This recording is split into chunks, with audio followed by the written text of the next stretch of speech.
गजपति जिला गोसाणी ब्लॉक अंतर्गत उपलड़ा स्थित सरकारी रवींद्रनाथ टागोर उच्च विद्यालय राष्ट्रीय आविष्कार अभियान पक्षर ब्लॉक स्तरीय क्विज प्रतियोगिता अनुष्ठित हो एबीओ एन विमल अध्यक्षता करथिबा बेले मुख्य अतिथि भाव पारलाखेमुंडी विधायक इंजीनियर रूपेश पाणिग्राही सम्मानित अतिथि भाव जिला परिषद अध्यक्ष जी तिरुपति राव आरएमसी सभापति एस गजपति राव स्थानीय विद्यालय प्रधान शिक्षयित्री पी भारती जिला परिषद एस बालाराजु प्रमुख मंचासीन थे।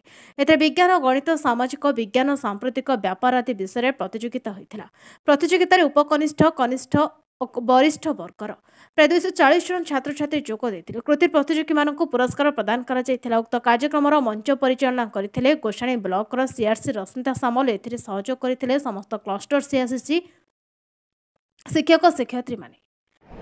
आज टागोर मेमोरियल हाई स्कूल रो जो गोसाणी ब्लॉक अंतर्गत टागोर मेमोरियल हाई स्कूल रो जो राष्ट्रीय अभियान प्रतियोगिता रे जो क्विज रो ब्लॉक स्तरीय जो क्विज है एठारे पिलान जो तांकर निजर प्रतिभा देखी आज आम सहित निजे आम समस्त इंटराक्ट कलु बहुत खुशी लगिला। पिलानकर भितर जो फायर अच्छी आम समस्त प्रोत्साहित करुँ आगामी दिन में जमती से खाली राज्यर ना भारत देशर ना रखिए जमी समस्ते गोटे गोटे एपीजे अब्दुल कलाम भाया समस्ते गोटे रोल मॉडल होगी भाविकी समस्ते गोटे ये देशर सेवा करेंगे आम समस्त प्रोत्साहित कर।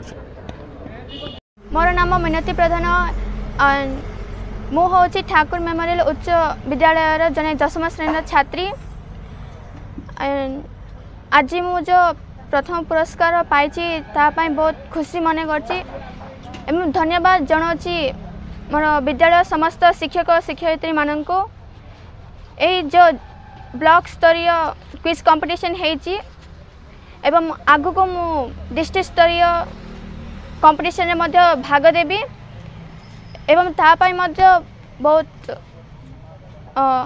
उत्साहित और प्रिपेयर होकि जीवी जो सेठारे प्रथम पाइबा को चेष्टा करी एवं आम जिला गजपतिर ना रखापी चेष्टा करी। धन्यवाद। गजपति जिलूर भास्कर सिंह रिपोर्ट नायवती टीवी।